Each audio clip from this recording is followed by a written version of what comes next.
comfortably zoned with the Zigzag Man in Alameda, California, pushing on the doors of life marked pull and fighting the unholy trinity as we go.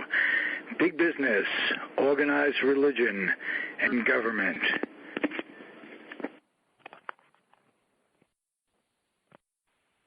I am back, and you are comfortably zoned with me, the Zigzag Man, in Alameda, California, right across the bay from San Francisco in USA, United States of America.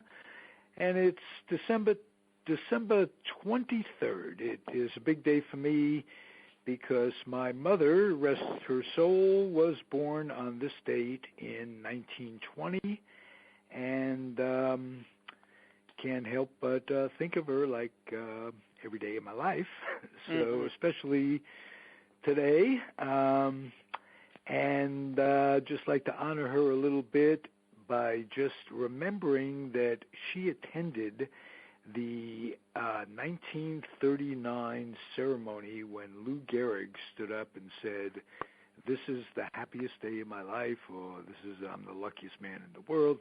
Certainly wasn't the happiest day of his life, but she was there, and there you go, Mom. I remember you. You're looking down and kvetching about something, and I know it's going to be something, but love you anyway.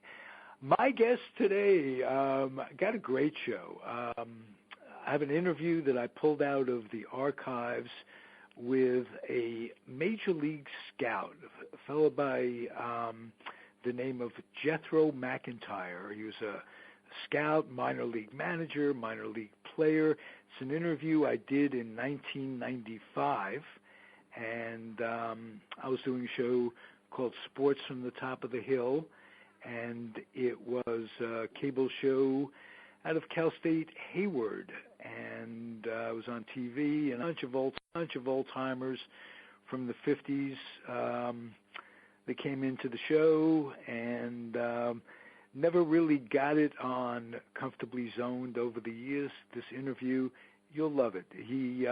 Jethro's a fantastic guy, Oakland, California native, and he tells a story. We talk about McClymonds High School in Oakland, and my guest will be interested. My guests on the line now will be interested in this. Tony D'Angelo and Bob Lazzari they represent Italy. No, they don't. they represent Connecticut, where they have a show of their own, and their hosts there. Tony's been on before. Bob, thanks for coming here for the first time. How are you both? I was doing well. Until that introduction, right? Yeah, there you go. All right. Can you pull the garlic through the phone, Zig? I'm glad you guys are here. I'm really glad you're here because you do something that's similar to what I do. I started out putting the show exclusively on YouTube, and the show is still posted on YouTube. It doesn't have a slideshow anymore, but I post it on Spreaker, and they send it over to YouTube, so all my shows are archived there. And you guys have been doing it for quite some time. We acquainted, you and I, Tony, about 3 years ago. I believe Bob and I have been doing the sports show for 8 years. At least it'll be 8 years in January. Bob had asked me to help him when he lost his previous host, and I said, well, if there's no one in town, I said, I think I can, try to do this. And if every time you do it, even with the bumps in the road and all the adventures that you have, it is a continual learning experience, and we've gotten to speak with some really great people over time.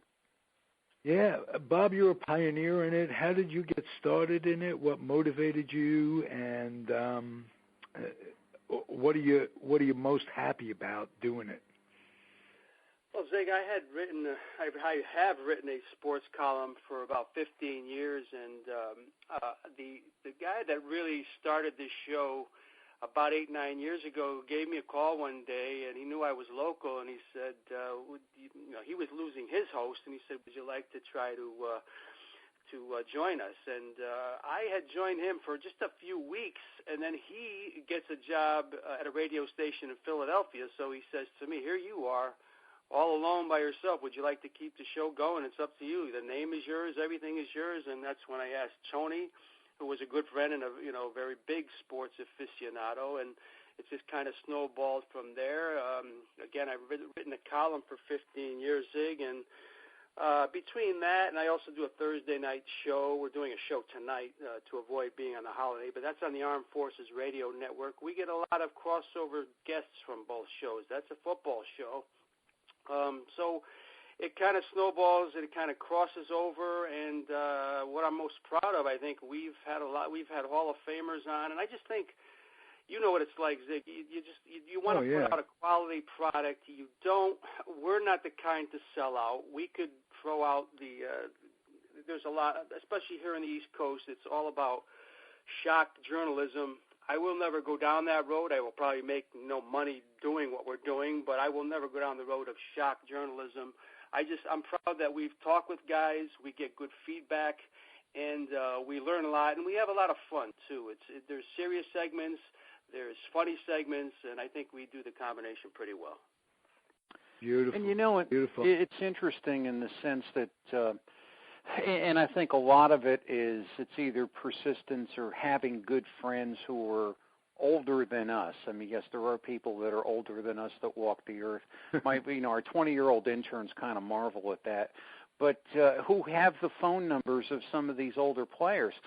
And, it's a marvel to me, the cooperation that we'll get from a 91-year-old Dr. Bobby Brown, just first class in every way, just an incredibly nice man, a Rosie Greer, an Al Downing, and a Lem Barney, who actually sang to us on the air. And the standing joke that Bob and I have is, Hall of Famers are so gracious and appreciative to us, but man, we just can't get that JV football coach. It's like he's just too busy for us. Right. He's big-legging you because he just got a job. He just got a job offer as a varsity coach next year. So he's it's not really a firm offer, but it may come, and he's feeling good about himself. So it is amazing. It's the old adage that when you get big, you realize your ego, you're big, you're there. Your ego's not involved. And a lot of these guys that I talk to a lot of writers, a lot of authors and what have you. It's amazing how they're human beings. They're people. That's all it is. And I love producing the show almost as much as I enjoy doing the show. The off-air conversations will stick in my mind long after the on-air conversations are gone. Do you guys find that to be true? Oh, I think you're exactly right. I would venture, Tony and I would tell you, Zig, we probably keep in touch with about 60-70% of our guests on a regular basis, and that's probably how we've gotten other guests. I think a lot of these guys, they're not the most popular names in the world of sports, but they love to be remembered. And if they're interviewed well, they kind of pass that information along and makes them feel good. It kind of snowballs, like I said, and that's pretty much, I think Tony will agree, that's what's happened. And we have a little niche in that respect. And, it's great talking to these guys, Zig, and we only knew them from their on-the-field exploits, but when you get to know them personally, and Tony will tell you how many incredible things we never knew about some of these guys that just blew our minds. And it's things that you really wouldn't be interested in putting on the air for one reason or another, but people open up to you on a personal level where you go, wow, this is, I feel like I've known this person for all my life, and I can remember being a kid and watching them play, for instance, and go, wow, these are my heroes. It's a great life what we're doing. Yeah, and Bob brings up a very interesting point. We found out, for example, Bob Seagren, the Olympic pole vaulter, when I had asked him, where were you the night of the Munich massacre? And he said, I've never told this story before. I was playing foosball with the Israeli wrestlers, and we broke up the game, and they had asked for me to come back to their tent, and he said, no, thank you, I have an event that, I have to participate in tomorrow, so I think I'll go to bed. Very nice meeting you guys. And he went left, and they went right, and we know what happened to them. And he said that's how close I was to being part of that massacre. And none of us, Zig, ever knew that. I mean, that never came out through Jim McKay or Howard Cosell, names that, all of us, when we hear them, our knees hit the ground. And it's no fault of these fine gentlemen. It was just the pressures of the time. It wasn't anything that came out to us. Or a Robert Lipsyte from the New York Times when we were asking him about, did you see the punch that Liston was hit with by Muhammad Ali? And before I got the words out, he said, I never saw it. I know your question. And things right. like the that, phantom, you find out now. Punch. That to me has been the greatest fascination. Yeah. Did you do this as kids? When you guys were kids, did you go down for autographs? Did you tell me about your experience of being a fan as a kid? Because I have a sneaking feeling that what you did as a kid and your fandom carried over to what you do now. I'll let Bob go first. Yeah, you hit it exactly on the dot. My father was he's mostly a big baseball fan. He's followed all sports, but was a huge baseball fan.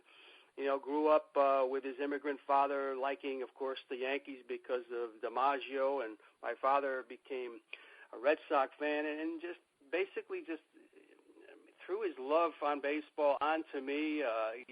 Was playing catch. My father worked in a sweatshop all day, would come home and put on that glove. He was tired, but I could only imagine the feeling going through his head, having a catch with his only son at the time. And he took me to my first game. In 1968, I believe, at Yankee Stadium, and I pulled up to the big building in the Bronx, and I said, Dad, I thought they played baseball outside, and that's how I remember some of the early things my father did for me. And we took a few bus trips. He did what he could. He didn't have much money, Zig, but just paid enough for me to go to Fordham University, which is a journalism school. Right. And I really didn't get into it until late in life. Zig, I kind of thought I was going to go the business route.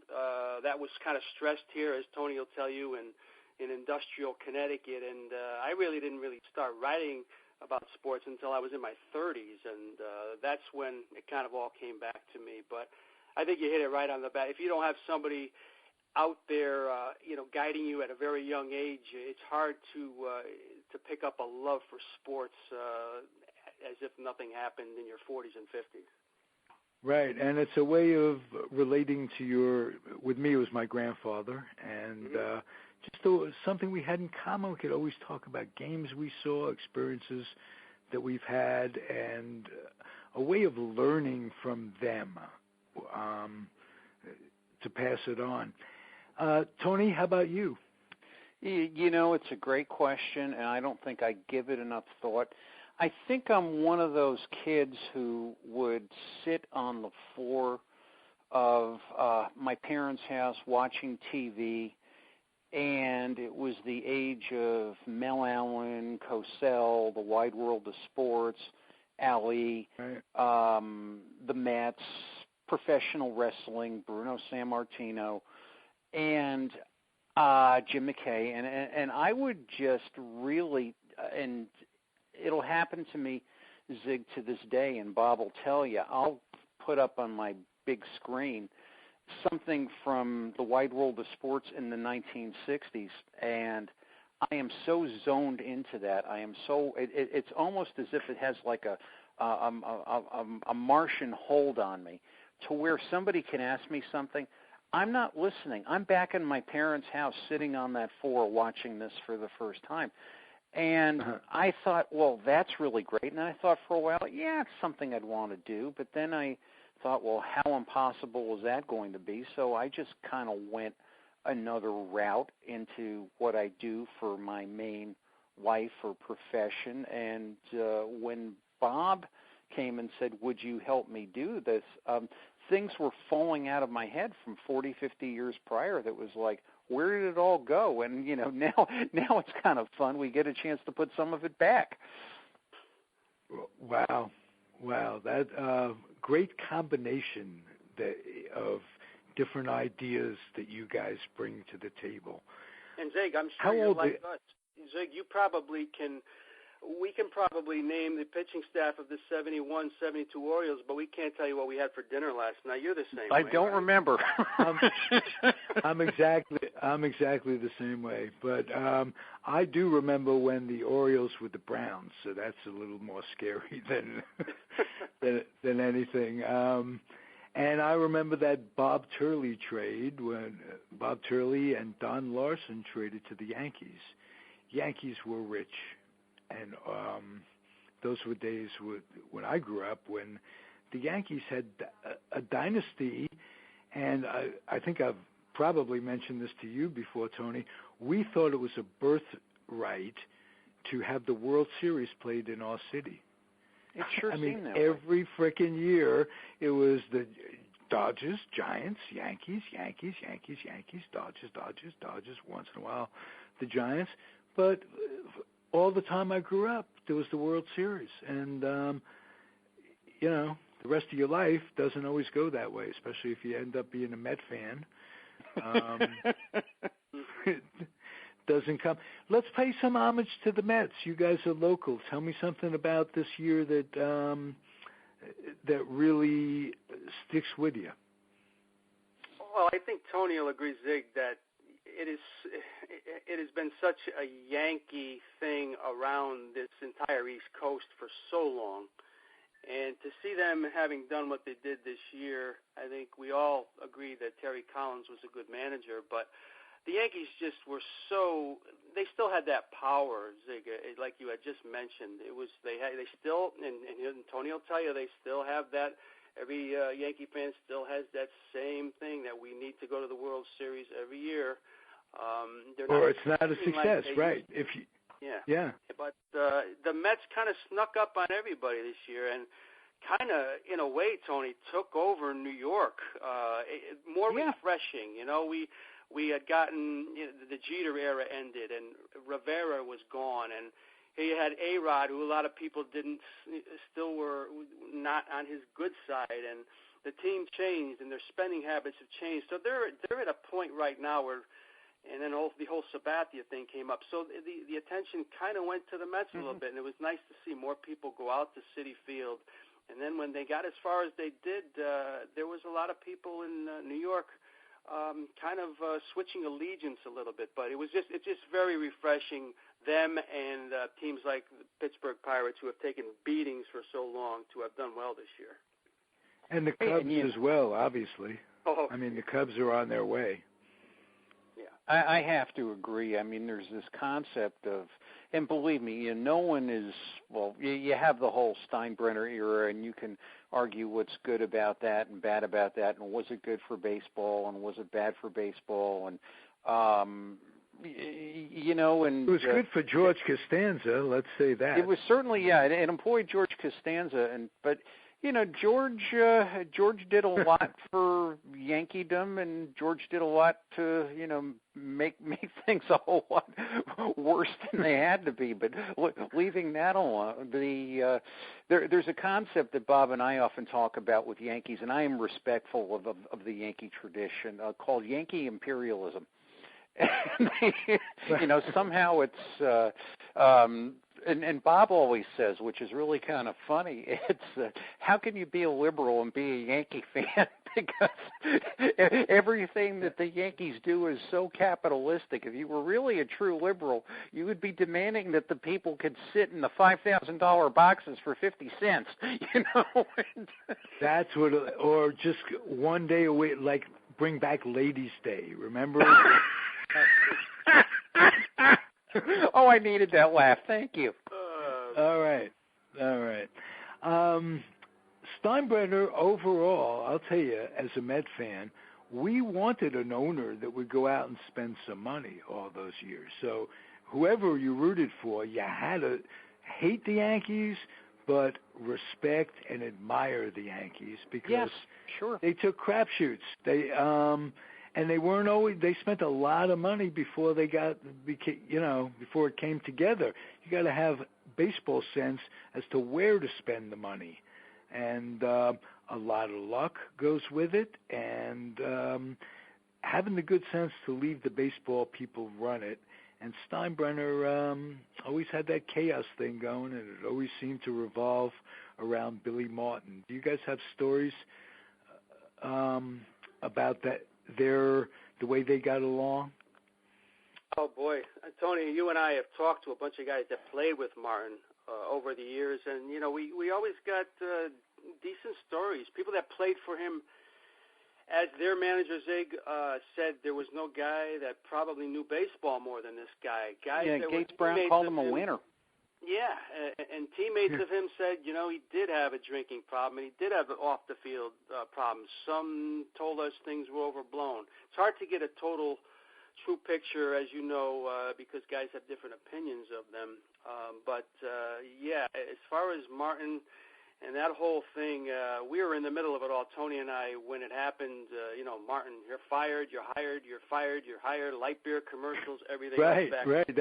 That was your era. Like the 50s and 60s were my era. That was your era as fans.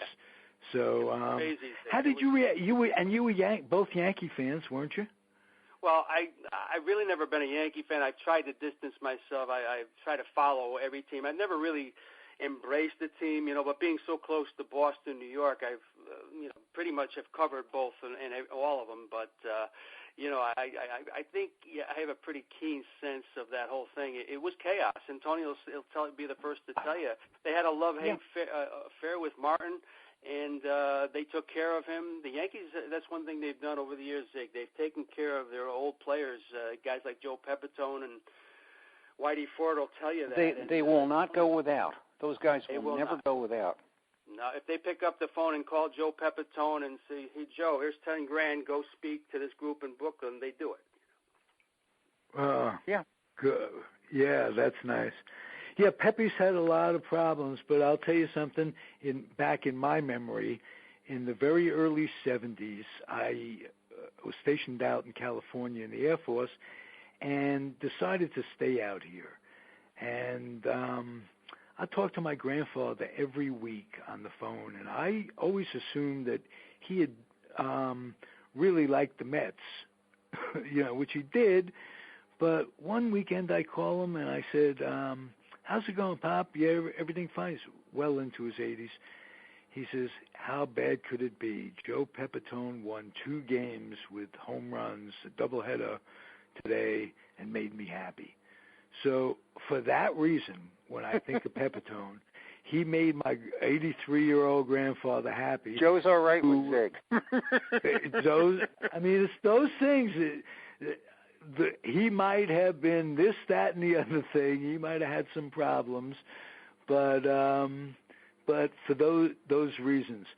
Other than that, Pepitone took over for Moose Skowron at first base, and I contend that infield of Pepitone, Clete Boyer at third, Richardson and Kubek, that could have been the best infield in the history of baseball, as good as any in the history of baseball. Pepitone's baseball skills, Zig, have been lost to history. I mean, he was tremendous fielder. 5-tool player, and won the Gold Glove at first base, won the Gold Glove in the outfield.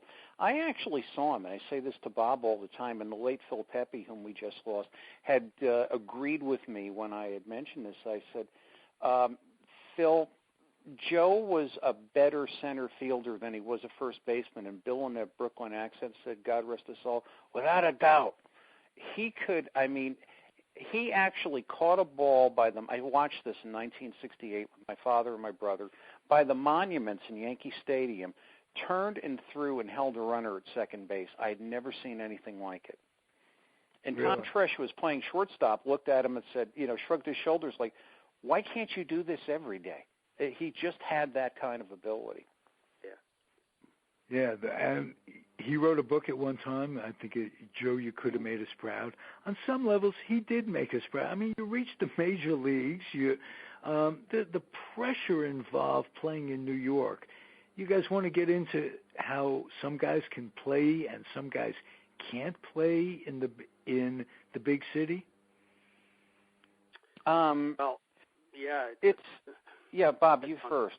Well, yeah, there's been guys. It's one of those things, Zig. If you don't make it quickly, you pretty much don't make it. Guys don't stick around here too long. I think the pressure does get to some guys. It's a very tough place to play. The press is still brutal. Boston's the same kind of way. That's pretty much hasn't changed over the years. But when the Yankees, and especially when the Yankees were throwing money around like a drunken sailor, if you did not produce, you weren't going to stay. They ate a lot of contracts and could eat a lot of contracts over the last 10 years of guys that just weren't made to play in a big town, and it's sad in a way, but that's a totally different talent than almost baseball talent. You got to have something upstairs that allows you to put a lot of distractions away. I've never been to Fenway. What's that like? Oh boy, the parking's tough, Zig. There's there's no big parking lot to put your car, so you got to try to. It's basically all street. It's old. But once you get inside, you're. That's what I want to hear about.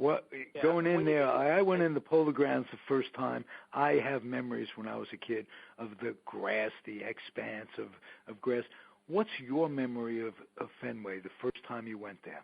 First time I went there, my goodness, I walked in there. I knew it was small, and I just couldn't believe, number one, that they fit this place in the neighborhood. And you went in there, and you have just the greenness of everything because of the green monster, and you're saying to yourself with the poles and everything, you're saying, this place is incredibly old, but I could never picture them tearing it down. It does have that kind of shrine sense when you walk in, Zig, where you felt like you were watching Ted Williams and Yastrzemski. You just felt it, and it remains like Wrigley Field. When they tore down Yankee Stadium, Tony and I didn't think that could ever happen. But Fenway, they've done the renovations and everything, but there was a special feeling, which is very hard to tell somebody if they've never been there. Just the quaintness of it and the love that the fans in Boston have for their team is just phenomenal. Yeah, well, I have one picture of Fenway in my mind. It was taken of Fisk from within that scoreboard, that manual scoreboard. Right. And it's just in my mind of him coaxing that ball down the line way back.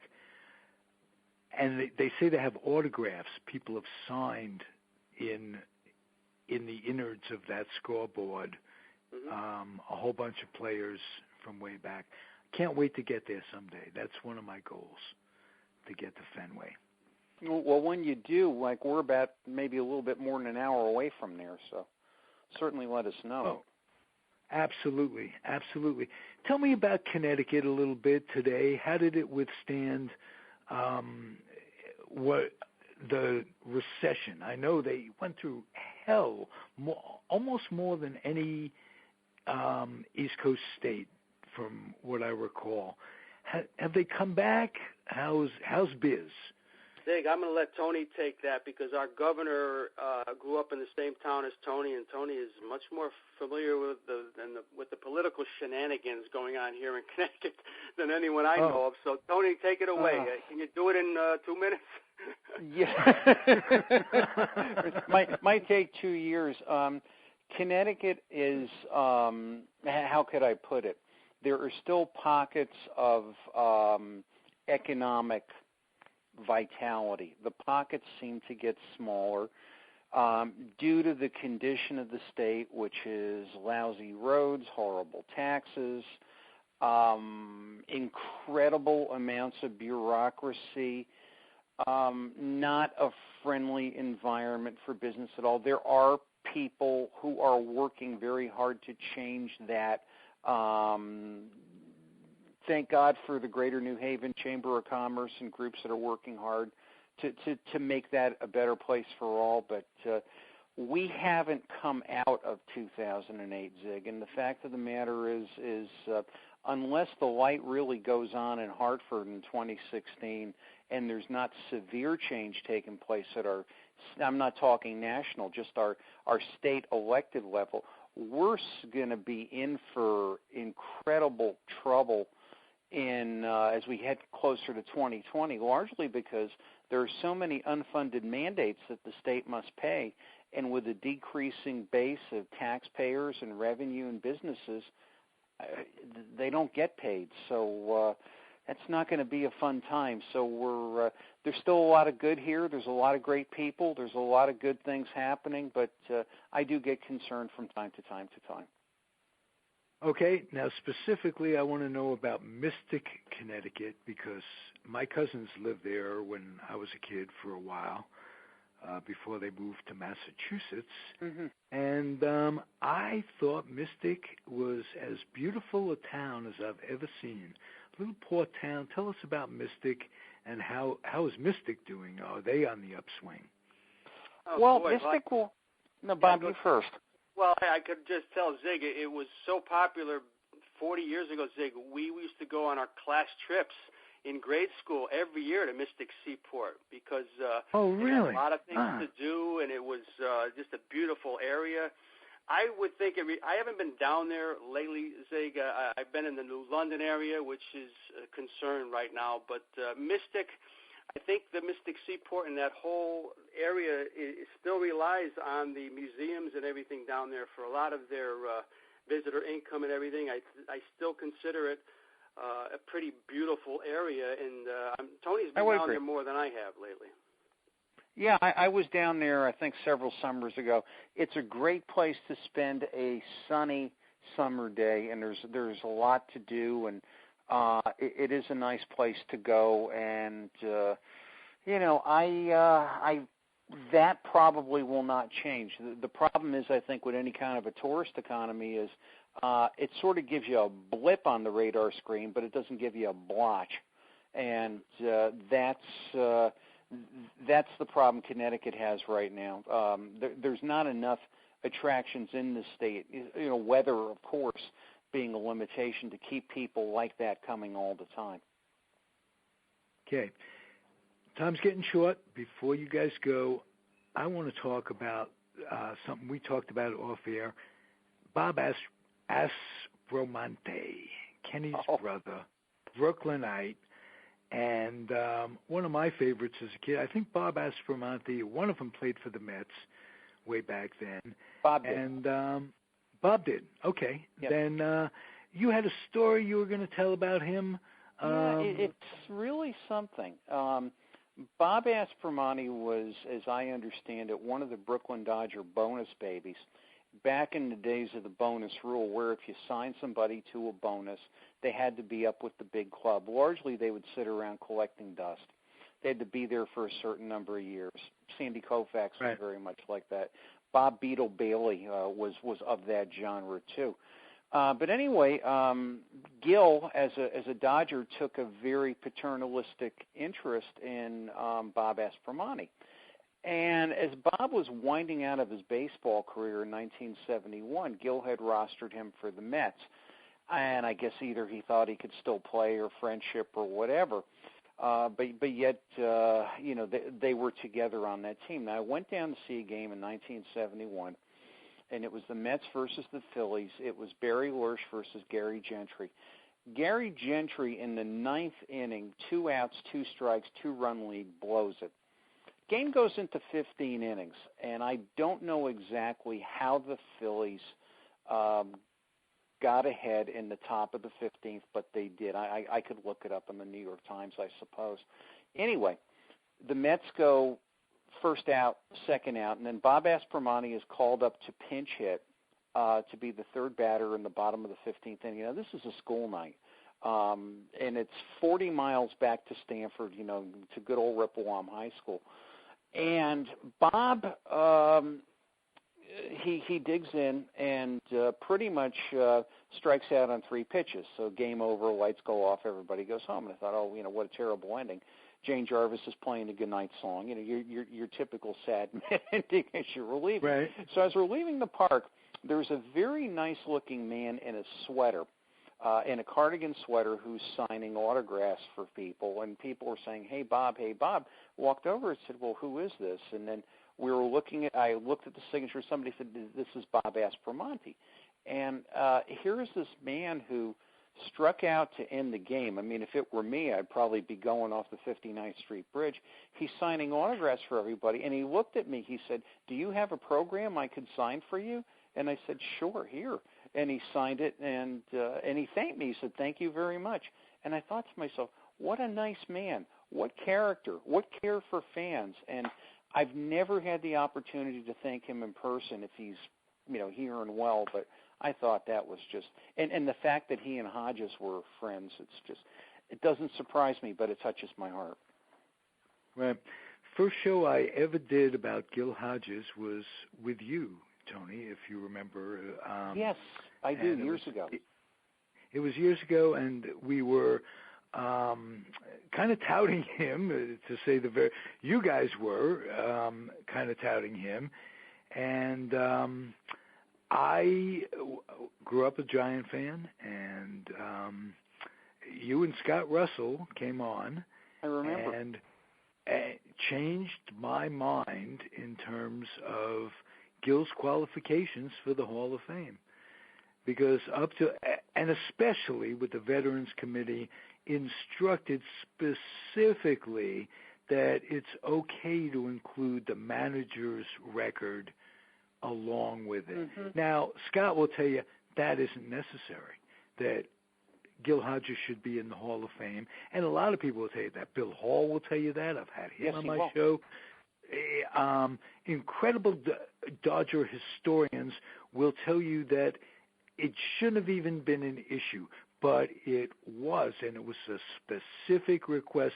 And if Joe Torre can be in the Hall of Fame, records aside, Gil Hodges needs to be in the Hall of Fame. He took that team, that 59 team, a bunch of kids who didn't think they can do it, and they did it. And Gil Hodges Jr. has told Bill Hall that Gil Hodges Jr. thought it was a pipe dream, and nobody believed it except Gil, and Gil passed it on to that young pitching staff and kept Cleon Jones in order. He deserves to be in the Hall of Fame, and I'm to the point where it frickin' irks me, and it's a sham. I think the Hall of Fame at this point is a sham. Who goes? We're about ready to start another show on that comment. I couldn't agree with you more. We'll have to come back. All right, we'll come back and talk about that, and we'll talk about a lot of other things from here on. Did you guys have fun? Bob, Tony has fun wherever he is. Tony wakes up. Anything else? I'm having fun. But Bob, did you enjoy it at all? This show? Yeah. Will you be back? Absolutely, Gil. Zig, I mean, this is the type of show we love to do because it's like talking to guys in your bed, in your living rooms, and just there's no defenses. It's just talking about the olden days, and we're not just telling you why it was better. We're giving you examples, and just exactly.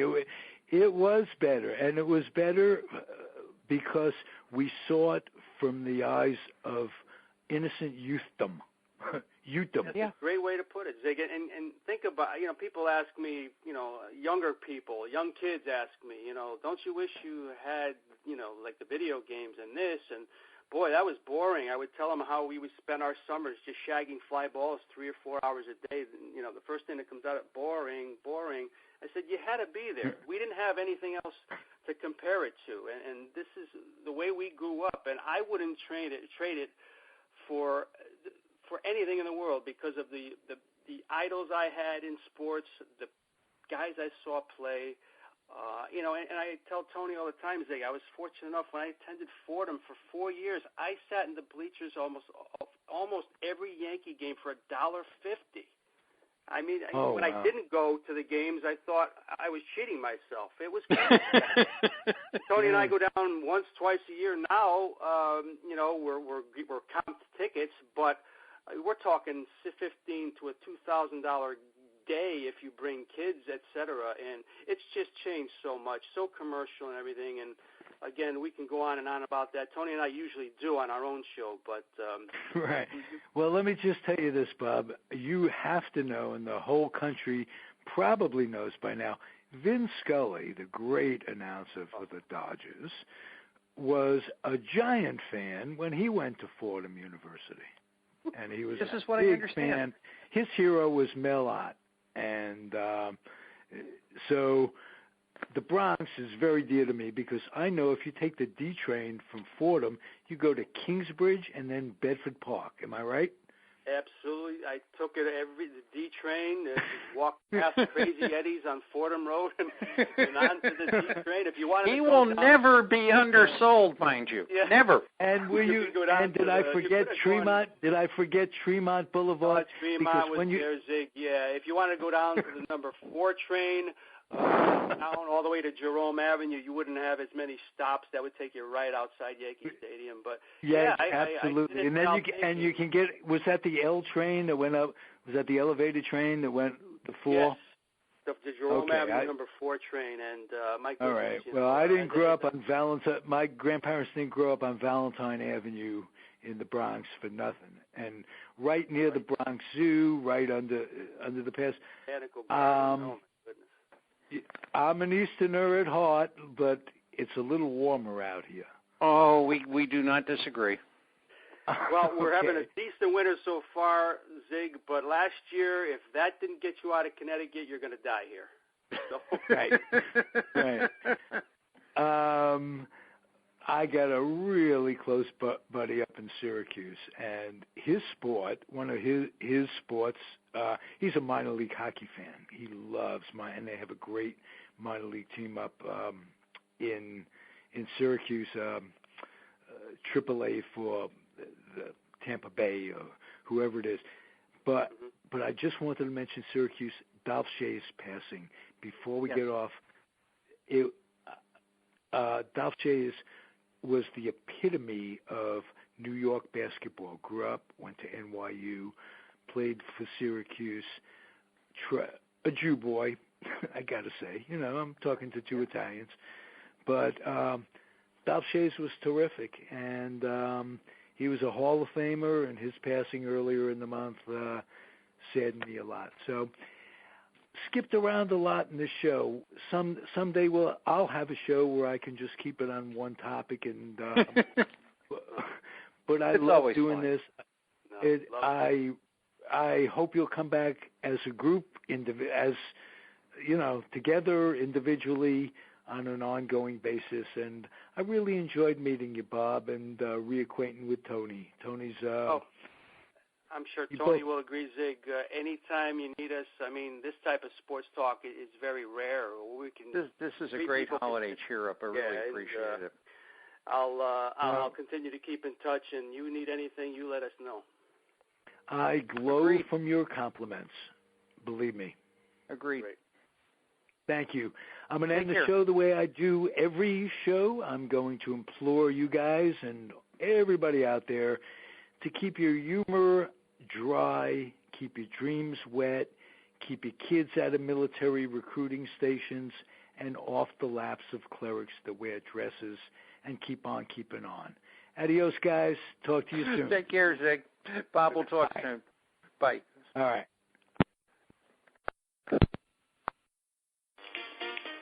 Hi, I'm here with Major League Scout for the Major League Scouting Bureau, Jethro McIntyre.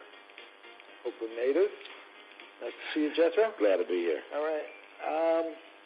We've been talking off the camera about a myriad of different things, not the least of which Sacramento baseball. We both had the privilege Jethro was born and raised in Oakland and spent all but 10 years of your life out of Oakland, at which time he lived in Sacramento, which was a hotbed of major league futures up and coming, and minor league ball players. Just tremendous amount of ball players come out of the Sacramento area, and I lived there for 7 or 8 years on and off, and we've been thinking about old times, Taylor Duncan times.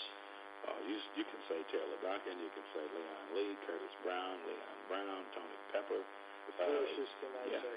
Ken and Bobby Forrest, Dave Revering. You go on with Bobby Oliver. Go with the kid Joel Bishop, was a minor league player in the Boston organization. Jerry Royster. Jerry Royster and those kids. Just at one point in time, and it's still, they have good support systems. I mean, when I say support systems, I'm talking Pony League, Babe Ruth baseball, American Legion programs is very solid, and that really helps the high schools and the junior colleges in that area. So therefore, you have a perpetuation of learning skills from those areas, and when they get to a certain point, their athletic ability will take over. It must be much the same as in Oakland, where you grew up. Ended up going to McFarland's, and the number of athletes that came out of there had to have something going for it, much the same as Sacramento in terms of learning along the way from leagues. Well, at that point in time, when I was growing up in Oakland, it was more or less the Young American program that was at the old exhibition field where Laney College sits at today. They had Little League fields there, and the people that participated, like Mr. Passanisi, different guys, Herb Johnson, who ran the umpires and things, Mr. Mason, Mr. Wrigley Dodge, who started, Babe Ruth in this town, and started Babe Ruth period on the West Coast. Milt Gamble, people like that, George Poles, and you had sponsors like, Berkovich. And it just was a super time to be growing up in Oakland. It was a super time to be associated with baseball or be involved in baseball, because we had people that really cared about the kids in the community, and they really gave us a lot of extra time, from their families to give us on the ball field, plus their knowledge of the game. Right. Jethro, incidentally, coached at Laney Junior College. You've been a minor league manager. You've been a staff with the A's. San Diego, Montreal. You've had a lifetime in baseball. Well, I started my professional career in baseball, at the age of 16, when I signed my first professional contract with Cincinnati Reds. And I've been associated and been involved in baseball for the past, like I say, 32 years. Now, you went to the Midwest League your first year. First year. Okay. Tell us about your first year in organized baseball. Unbelievable. It was an awesome type experience, and most young guys that have never been away from home, really, it's a rude awakening, because now you have to make decisions on your own. You have to plan your meals, what you want to eat, you got to get your sleep. Everything you have to do. All of a sudden, you're away from mama, you're away from papa, you're away from your brothers and sisters, and just compete every night. Right. Every night. With your teammates as well as the opposition. Very much so. But it's a situation where you, as a youngster, you have dreamed about playing professional baseball. So you're there to play ball, and the game is the same. It's 90 feet, First base is 60 feet, 6 inches from the home plate to the mound, and you still got to hit the ball out the yard. You got to put it in play. So, you're there to play baseball. You're not there to do all the extracurricular things that, you read in the papers. Things just happen, but you're there to play baseball. Who was your first manager? My first manager was a guy by the name of Mike Reber. He was a guy that caught Busy Dean in the same game that he relieved him in, and he would never let you forget that. And Mike was, when I was younger, and I was a kid, you hear older people, start telling war stories and things. And Mike was an incredible individual. Hard-nosed, coal-mining type background as a kid. Really hard, life as a kid. I thought I had it tough. But listening to him, oh man, during the Depression. You could have said we was like living at Nordstrom's or something compared to where he was at. Now we were baby boomers. Okay. Spoiled baby boomers, if you will. So going away to both of us grew up in an inner city atmosphere. Going away to the Midwest must have been like taking a fish out of water. Well, how did you adjust to that? Well, you just don't start. You started spring training in Tampa, Florida, and that was a shocking experience because, in the early years like that, back in '62 and '63, my mother had put in a contract that she really didn't want me to play in the South, and because a lot of things were going on at the time, segregation and the integration came out, and people were still riding in the back of the bus and living in different conditions, and at that point in time, the black players at Cincinnati, if you wasn't in the big leagues, they had a minor league separate type situation for you. We stayed at the Booker T. Washington Motel in Tampa, and the white players stayed at the Hotel Florida, which is now torn down. And it was really strange. A buddy of mine, Joe Wilson, who lives here in Oakland now, and he was already in the organization. He was an older guy. We used to work out together when I signed. And all the guys knew me. And when I got my instructions on accommodations, whatever was going to be put up, it said the Hotel Floridian. And Joe come by the house, and he said, Jet, they don't know you black. I said, what do you mean? What difference does it make? He said, well, it makes a difference, man. He said, they don't know you black. And I said, well, the scout sit here. He got to know, I'm a black kid. What's the problem? So he said, well, they got you living at the Hotel Floridian. He said, you're going to be with the brothers at the Booker T. Washington Motel. And I said, whatever. So 3 days before I left, I get this bill from Cincinnati. Your accommodations for hotel has been changed from the Hotel Floridian to the Booker T. And it wasn't going to change. No, and it was a situation where, being the type of person that I was, in arriving in Tampa, This is only, incidentally, let's put the times in perspective. Jackie Robinson, 1947. Okay, this is 1962. 63. So, for those of you out there with an adding machine and a calculator,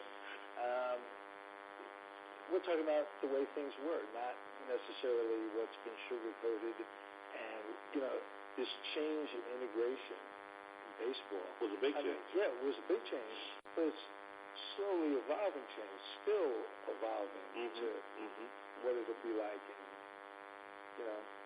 200 years from now when we're all great, simple as that. But, like I say, at that time, not knowing and being familiar with the South, and going there, it was not a rude awakening, but it was an experience that I don't really wish that anybody, would have, okay? Even though it wasn't as unpleasant as most people, perceive it to be. When I first got off the plane, I got in the cab and they took me out to the Booker T. Washington Motel and they had cots. And cots, man, this is not, what I've been pictured baseball to be, I'm saying, baseball players, I see them driving nice cars, they don't sleep like this. Right. So that night, I turned the lights on, man, and the walls went to moving. And I'm looking around, and they had these roaches. And I'm saying, I can't stay here. I said, no. And see, roaches have a tendency to travel, whether you believe it or not. They'll get in your pants, cuffs. They'll get in you where you go. Wherever you go, you carrying some extra roaches, okay? So I call up, at that time, my farm director was a guy by the name of Phil Sagan. Cleveland Indians later on. Right, outstanding man. He's a nice man. And he wanted us to call him Uncle Phil, because he was the oldest guy, smoked a pipe. And I said, Mr. Sagan, I think you should come over to the Booker T immediately. And he said, I'll be right there. So when he came over, I said, I can't stay here. He said, what do you mean? Everybody else stays here. I said, well, everybody else, maybe they're used to living like this. I'm not used to living like this. Well, what do you mean? I says, for one thing, I never slept in a cot. Point two, my mother's home never had any roaches in it. And I say in point three, I mean, all this sand, and I got to go. Well, you can't go home, though. I said, you can't tell me I can't go home. Okay? I'm on the next thing smoking. So he says, well, wait a minute, we can make some other arrangements. So that's how we moved from the Booker T. Washington Motel to the Pyramid Hotel downtown on Central. That was a big move. You know, and that was a lot better. It was downtown. They were doing a lot of refurbishing at the time with expressways and stuff, you know, for highways were coming through, and a lot of business was being bought. So you were 16 years old when you signed. Yeah. So basically we're talking age 17. Right. And talking as you felt. That's the way I felt. And that's what, you had to be raised great. Tell me about your parents. Oh, my mother and father, you know, it's a strange thing when I talk about my mom, and she still lives in Oakland today, and it was only, you know, one thing. She never bugged me about playing baseball. She never bugged me about doing work around the house.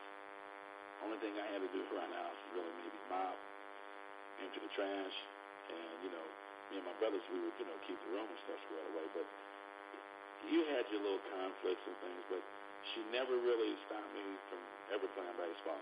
My dad was a situation where him and my mom split, you know, when I was like, you know, 9 or 10 years old. But I always knew what my dad was, and I always admired my father.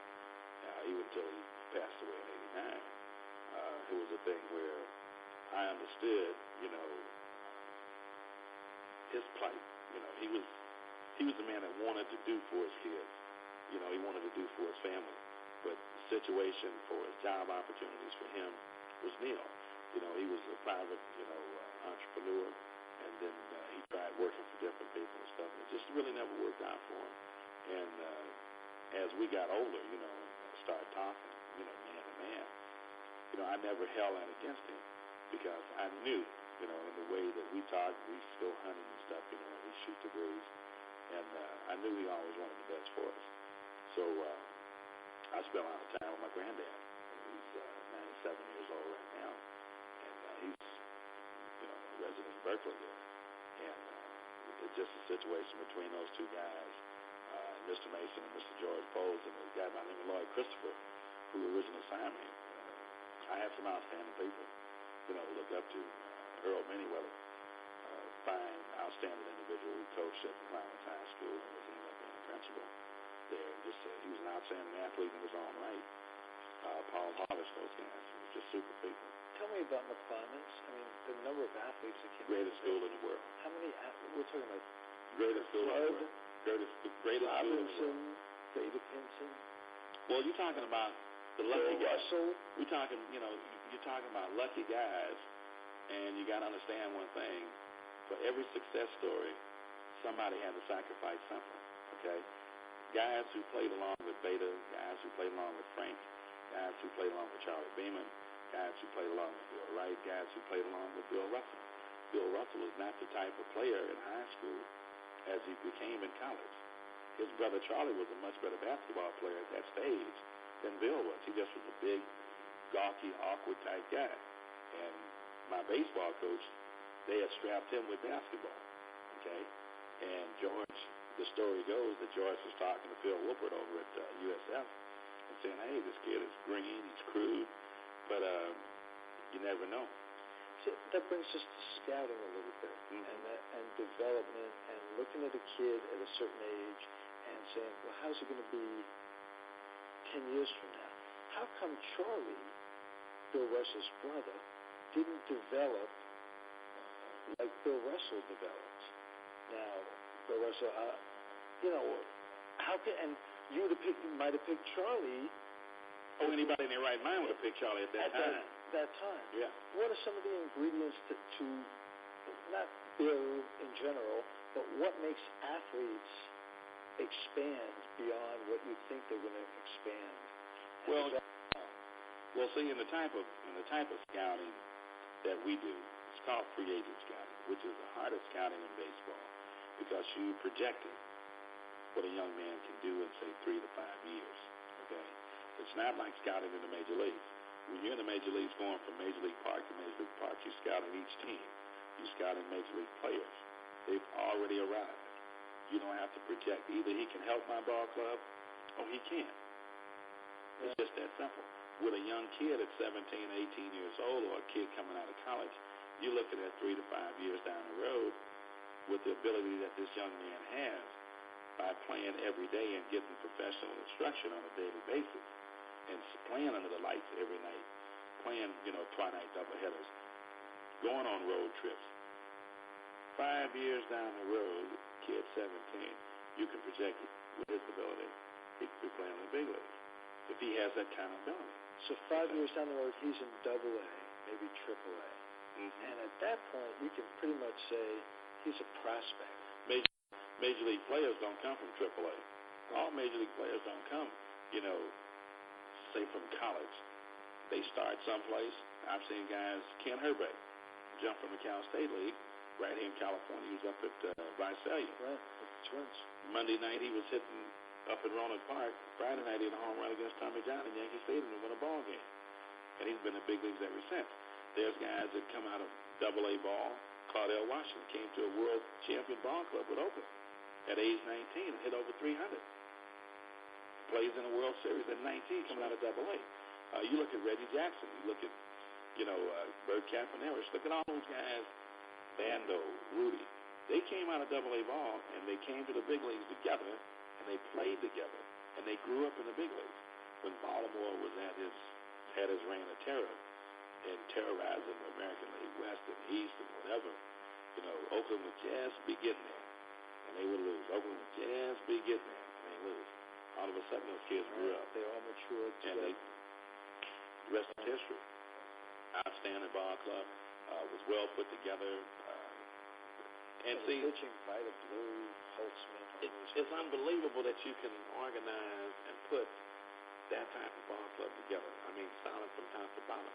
And you build around speed, and it's a situation where you look at different organizations when they go to the World Series. Look at them up the middle. Well, Oakland, Green. Outstanding middle people. Green was a tremendous fielder, very underrated guy. Well, a lot of guys, they are what they call role players. They know what they got to do, and whatever they do extra is really great. They set the table for the big one. Right. Green was a fielder. That's it. He was a team-type player. World Series, but primarily for the great field. Great human being. Outstanding man. Kempy was steady. Kempy was very steady. Good person. Real good person. Hey, that did it. That was Jethro McIntyre, former Major League scout, and it's very, very cool. That was from 1995, and Sports from the Top of the Hill. So I'm going to end this segment the way I do most. I'm going to implore you out there in Radioville to keep your dreams wet, keep your humor dry, keep your children away from recruiting stations. Military recruiting stations are very, very bad. And it's holiday time, so keep your kids off the laps of clerics that wear dresses. They're tempted around this time of year. They're very jolly, and they frolic. So be careful. That could help you. Happy holidays, everybody. You've been zoned with the Zigzag Man. Comfortably Zoned Radio.